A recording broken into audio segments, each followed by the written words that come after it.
Mga balitang pinag-uusapan ngayon. Nesty Petesio pinatahimik ang mga Pranses sa pagkapanalo, tutuloy na sa quarterfinals round.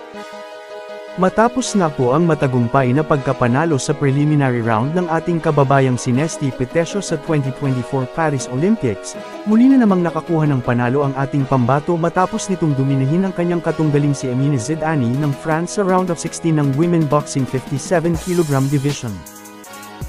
Kumpara sa naging unang laban ni Nesty Petesio sa preliminary, hindi na niya pinatagal pa ang kanyang naging pangalawang laban sa 2024 Paris Olympics dahil tinapos niya na agad ang laban sa unang round pa lang at hindi na hinayaan pang umabot sa mga kamay ng hurado ang magiging resulta ng kanilang sagupaan.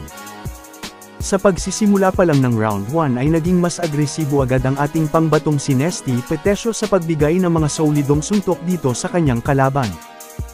Kitang-kita sa mga mata ni Nesty Petesio na gustong-gusto niya talagang maipakita sa mga Pilipino na handang-handa siya sa kahit sinong makakatapat niya sa tournament.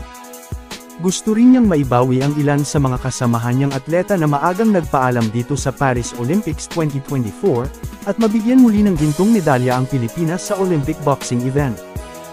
Nagawa pa ngang makipagsabayan ng suntok ang kalaban ni Nesty Petesio sa kanya, ngunit sadyang mas malakas at kalkulado ang mga pinapakawalang suntok ng ating kababayan, kaya naman noong tamaan ng isang solid right hook ni Nesty Petesio ang kanyang kalaban ay agad-agad itong bumagsak at nahirapan ng makarecover pa.